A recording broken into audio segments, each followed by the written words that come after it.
Assalamualaikum. Hai, apa khabar semua? Bertemu lagi kita dalam video seni bersama dengan Cikgu Syukri Hasan, guru peringkat seni anda. Okey anak-anak, nampak apa yang ada atas meja ni? Ini ialah tembika. Okey, jadi video kali ni kita nak belajar mengenal tembika. Apa lagi? Jom kita buka buku teks Pendidikan Kesenian tahun 2.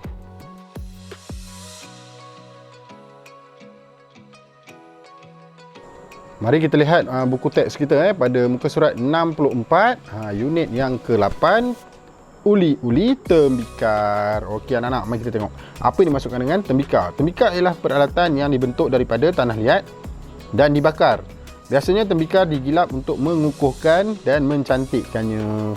Okey, tanah liat tu dibentuk, kemudian dibakar. Lepas dibakar tu digilap, maksudnya digosok, kemudian diukir, dilukis dengan corak lah pada badan tembikar. Okey, kita tengok pada buku teks kita ni. Okey, kat sini ada situasi di mana murid bersama guru dan beberapa orang pengunjung masuk ke dalam bilik pameran ataupun tempat membuat tembikar, tempat untuk melukis tembikar lah ataupun menghias tembikar. Okey, kalau kita tengok di bahagian belakang ni ada contoh 4 tembikar yang popular di Malaysia lah. Yang pertama Labu Sayung, negeri Perak. Kemudian Pasu Sarawak daripada negeri Sarawak lah. Kemudian Belanga Kelantan. Kemudian Terenang daripada negeri Pahang. Okey, ini adalah 4 contoh tembikar yang popular di Malaysia. Okey, kalau kita tengok di belakang ni, di mana pengunjung sedang melihat tu ada pelbagai contoh tembikar, pelbagai reka bentuk tembikar dengan pelbagai warna. Macam-macam warna, macam-macam ragam hias. Ada pelbagai motif dan corak di situ. Okey, kalau kita tengok pada bahagian bawah ni, gambar murid-murid sedang menjalankan, orang kata apa? Menjalankan aktiviti menghasilkan tembikar menggunakan tanah liat dan juga doh tepung. Okey, apa dikatakan oleh murid ni? Okey, cikgu dia ambil gambar Murid ni kata tanah liat bersifat kasar. Kemudian murid ni bercakap modeling clay dan doh tepung bersifat lembut.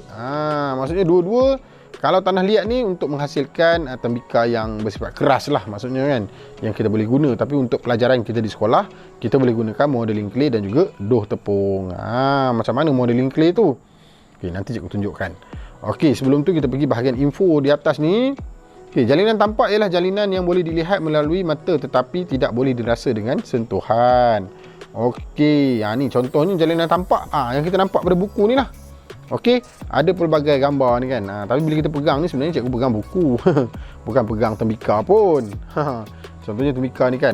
Ini gambar saja. Jadi ini adalah jalinan tampak. Kalau jalinan sentuh tu, maksudnya kita pegang sesuatu tu, kita dapat rasa permukaan ni kasar. Okey, cikgu nak tunjukkan contoh labu sayung. Ni yang pertama. Kecil je. Okey, bila cikgu pegang ni kasar, permukaan ni kasar. Ini jalinan sentuh. Okey, itu yang kecil, ini yang besar. Seperti yang cikgu tunjuk pada awal video tadi Okey, dekat badan labu sayung ni kalau kita nampak adanya corak motif flora di situ. Okey, bila cikgu pegang ni dia kasar dia kasar. Bila kasar ni, ini ialah jalinan sentuh. Okey, bila dia licin dia, itu jalinan tampak.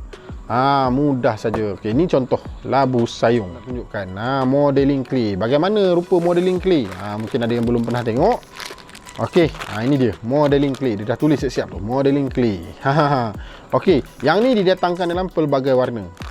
Dah siap, dah susun kat sini. Kalau kita nak guna warna merah, kita ambil merah je lah. Kalau nak jingga, ambil jingga. Okey, ada yang dijual berasingan tapi yang ni contoh je lah cikgu beli. Okey, nanti kita gunakan untuk buat contoh tembikar. Okey, dan satu lagi menggunakan doh tepung. Doh tepung tu macam mana? Yang tu kita kena buat lah. Okey, menggunakan tepung. Ni tepung. Cuba ada contoh tepung gandum Kemudian kita campurkan dengan garam. Okey, ini garam. Anak-anak biasalah kalau tak tahu garam, kena pergi dapur lah, tanya mak, minta dengan mak. Dan juga air. Dia tak banyak. Dia ada cara lah nak sukat dia untuk kita hasilkan doh. Kalau tak silap cikgu, 2 gelas tepung, 1 gelas garam dan separuh ataupun setengah gelas air. Dicampurkan kemudian diuli. Jadilah doh.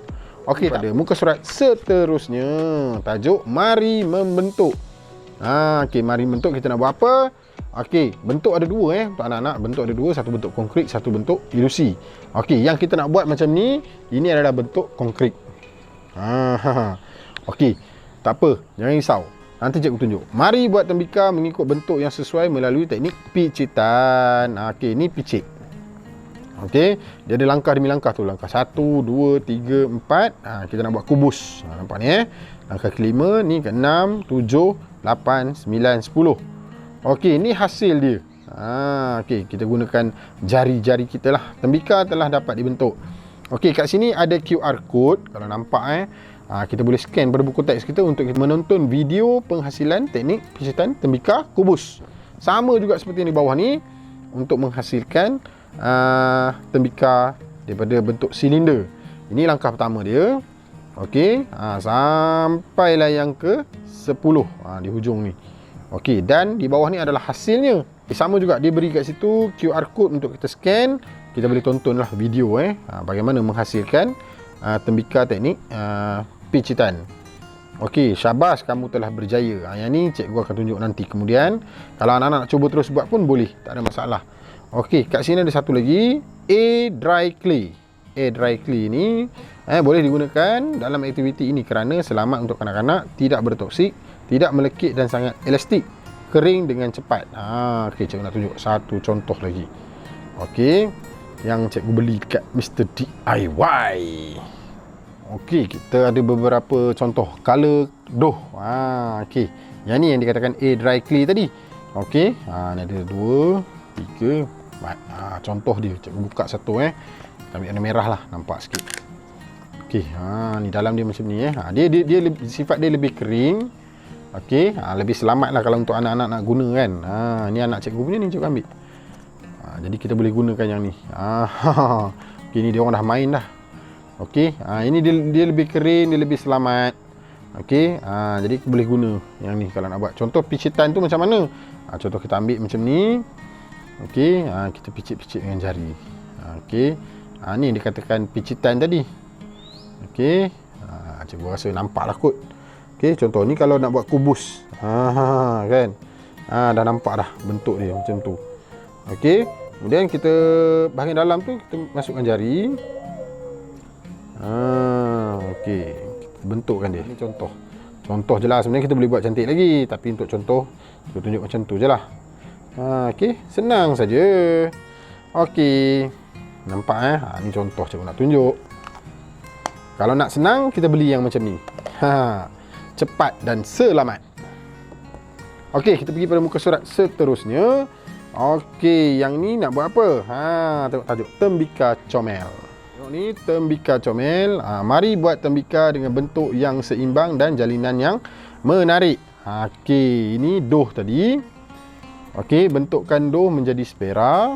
Kemudian dia kata, pegang dan picit doh di bahagian tengah dengan ibu jari. Nampak macam ni. Okey, yang ketiga dia kata, tengok yang ketiga.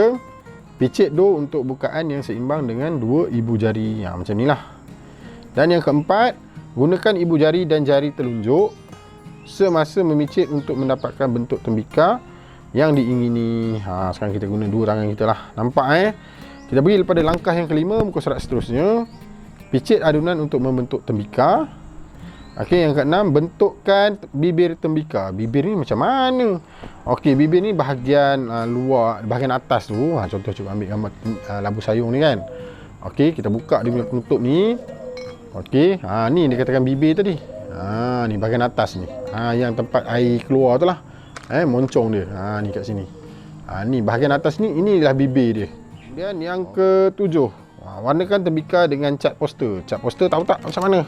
Cat poster yang biasa tu lah, dalam botol macam ni kan. Dia ada tulis tu, Banco poster color. Ini yang biasalah kita guna kat sekolah. Kemudian keringkan tembikar di bawah cahaya matahari. Okey, ini contoh corak yang dia buat lah. Okey, corak sisi ikan ni kan. Yang ni bintik-bintik, yang ni belang, yang ni gunakan segitiga kan. Ataupun garisan zigzag. Okey, itu contoh. Kalau anak-anak di rumah mungkin boleh buat corak yang lain Tak kisah, terpulang pada kreativiti masing-masing. Untuk lebih kefahaman cara membuat doh tepung, kita boleh pergi kepada QR code yang ada dalam buku teks ni pada halaman 68. Scan saja di situ, kita boleh menonton video cara membuat dough tepung dengan betul. Okey, kat situ dia tunjuk panduan. Okey, tu sedikit kata apa, perkongsian daripada cikgu. Mari kita lihat alat dan bahan alat dan bahan. Yang pertama, dough tepung. Okey, contoh macam ni lah. Okey, kita dah buat bulat macam ni kan. Senang kita nak bentukkan nanti. Okey, macam tu. Okey, okey, ni contoh je. Okey, lebih cantik kalau kita buat dengan tepung kan. Okey, kemudian pellet. Ni dia, contoh ni pellet. Okey, tempat kita nak bancuh warna kan. Letak warna dalam ni, letak air jangan banyak sangat. Okey, kemudian kita bancuh. Okey. Seterusnya cat poster, tadi cikgu dah tunjuk. Ni cat poster, pilihlah warna apa yang kamu suka, tak ada masalah. Okey, kemudian berus lukisan. Berus lukisan ada banyak kan, ada pelbagai saiz. Ikutlah mana yang kamu suka, yang selesa untuk kamu gunakan. Contoh macam ni ada banyak saiz kan. Kita guna je lah mana-mana yang kita nak. Okey, ni berus bulat ataupun kita boleh guna berus yang berus rata tu. Contoh macam ni, berus rata kan. Ni yang kecil. Cikgu cuba cari satu yang besar Cikgu ada banyak sebenarnya kalau tengok ni. Okey, pelbagai jenis berus. Okey, ni yang besar, berus rata besar. Terpulang pada minat masing-masing. Tapi untuk cikgu selesa gunakan berus bulat macam ni supaya senang kita nak kontrol. Kalau kita nak buat corak yang agak halus, gunakan berus bulat. Okey, kalau nak mewarna secara cepat, gunakan berus rata macam ni. Okey, itu sahaja nota dan penerangan daripada Cikgu Syukri berkaitan unit yang ke-8, uli-uli tembikar. Okey, kita jumpa lagi pada video yang kedua, penghasilan karya tembikar comel. Kepada yang belum subscribe, bolehlah subscribe channel Cikgu Syuk, tanda sokongan. Okey, kita jumpa lagi. Bye-bye. Assalamualaikum.